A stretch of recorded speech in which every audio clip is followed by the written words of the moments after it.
BJP कभी इस देश में 2 सांसद हुआ करती थी, तो आपने कहा छलांग लगा करके तो बहुमत में सत्ता में है, लगातार 3 बार से है, इसलिए बीजेपी इस बार सरकार वहां बनाने में दिख रही कि बना सकती। चलिए सत्य प्रकाश जी, एक सवाल आपसे भी है कि सत्य प्रकाश पुरोहित जी, आप ये समझा दीजिए कि यहां पर भाई दीदी के खिलाफ एंटी इनकम्बेंसी क्यों नहीं हो सकती? और अगर बंगाल का इतिहास खंगालें तो जब जब हाई वोटर टर्नआउट हुआ है तो परिवर्तन की बयार आई है, तो ये हाई वोटर टर्नआउट सिर्फ आपके फेवर में ही जाएगा, ऐसा क्यों मान के चल रहे हैं?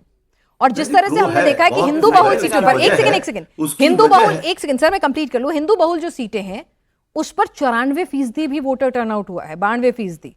आप कहेंगे तो लिस्ट भी पढ़ दूंगी मैं, आई एम श्योर आपने मुझसे पहले पढ़ी होगी। तो अगर इतनी बड़ी तादाद में, अगर जब मुस्लिम सीटों पर एक तरफा वोट होता था, हाई वोटर टर्नआउट होता था, हिंदू बहुल सीटों पर 70-75 रहता था, अब की बार हिंदू में निकला है। हाँ ठीक है, हिंदू पोलराइज क्यों नहीं हो सकता? ममता बनर्जी को वोट नहीं करता है क्या? नहीं, पोलराइज क्यों नहीं होता? मैं तो पूछ रही हूँ ना, वो पोलराइज क्यों नहीं हो सकता? मैं बता रहा हूँ वो भी हो सकते हैं ना पोलराइज।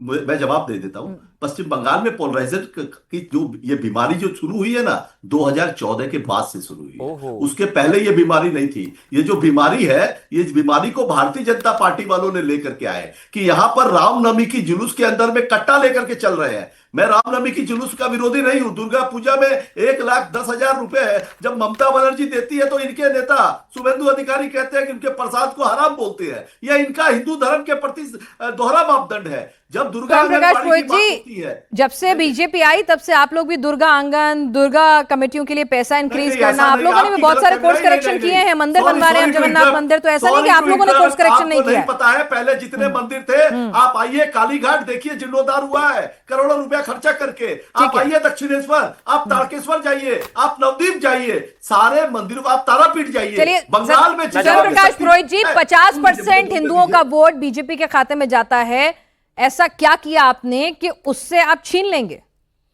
नहीं, छीनना नहीं, हमारा वोट है, हम तो 215 पर है। आपने शुरू में कहा कि 2024 के लोकसभा चुनाव में भारतीय जनता पार्टी 100 कितनी सीटों पर आगे थी। मैंने कहा एसआईआर के डेटा और उसकी लीड को कंसोलिडेट कर मैं बता देता हूं आपको। 2019 के लोकसभा चुनाव में जब भारतीय जनता पार्टी की 19 सीटें आई थी, उस समय भारतीय जनता पार्टी के 121 विधायक आगे विधानसभा में भारतीय जनता पार्टी जीती थी। और जब अब की बार 200 पार का नारा दिया गया था, तब इनकी गाड़ी 77 में अटक गई थी और अब की बार 77 नहीं आने वाली। शिवम भाई, इसीलिए हिंदू वोट सिर्फ आप ही के होंगे क्यों भाई? दीदी भी तो इतना काम करती है हिंदू के लिए, केरला सब जगह हार रहे हैं। क्यों नहीं पोलराइजेशन उनकी तरफ हो सकता? मैं उसी पर आ रहा हूं। ठीक है, आपने बोला उनसे कि भाई ऐसा आपने हिंदुओं के लिए क्या काम, आपने उनसे पूछा कि ऐसा आपने हिंदुओं के लिए क्या काम किया अभी तक, वो आपको ज्यादा वोट देंगे, या फिर वो ऐसा नहीं करते थे, इसका रिवर्स करते थे, उनको वोट डालने नहीं जाने देते थे। मैं एग्जांपल दे रहा हूं, प्लीज रुकिए ना, मैं बीच में नहीं बोला। हिंदू मुसलमान की, अरे कोई हिंदू मुसलमान नहीं कर रहा, जो आपने किया है मैं उसको बता रहा हूं। अभी इस समय पश्चिम बंगाल के हालात क्या है, इन्होंने आपने सुना होगा, इन्होंने कहा कि रामनवमी में बच्चे कट्टा लेकर जाते थे।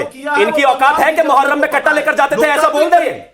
ये बोल इसलिए पा रहे हैं क्योंकि हिंदू मुस्लिम करते थे। और मैं एग्जांपल पढ़ रहा हूं, पिछले 3 साल में बंगाल में कोई एक ऐसा जुलूस नहीं है, कोई एक ऐसा जलसा नहीं है, कोई एक ऐसी यात्रा नहीं है जिसको परमिशन ना लेनी पड़ी हो कोर्ट से।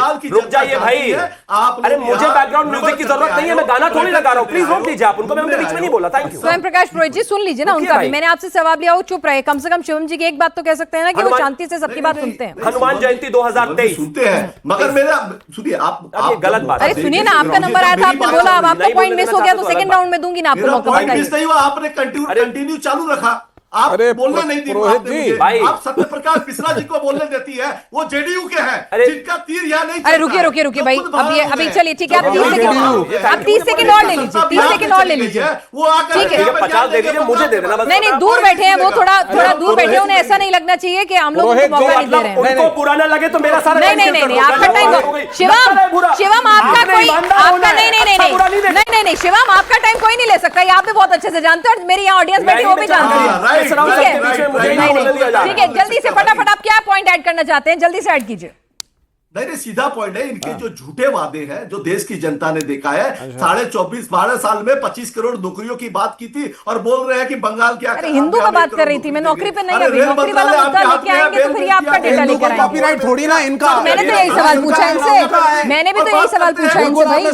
हाँ ठीक है, चलिए बताइए शिवम। वोटर है वो देगा, ठीक है शिवम, हिंदू उसको वोट देगा, ठीक है शिवम, नौकरी दो वोट मिलेगा। ठीक। दीदी ने दी नहीं ना। हाँ चलिए ठीक है शिवम। डेटा बहुत लंबा है लेकिन सिर्फ दीदी ने 2023 से पढ़ दे रहा हूं कि एक मिनट स्वयं प्रकाश पुरोहित जी, मैंने आपको मौका दिया, आप उस टॉपिक पे बोले नहीं, बोलिए। अब आप थोड़ी देर के लिए आपको चुप होना होगा, अब मैंने आपको बहुत लिहाज रखा, चलिए बोलिए। बंगाल में नौकरियां ठीक नहीं है। मिली क्या?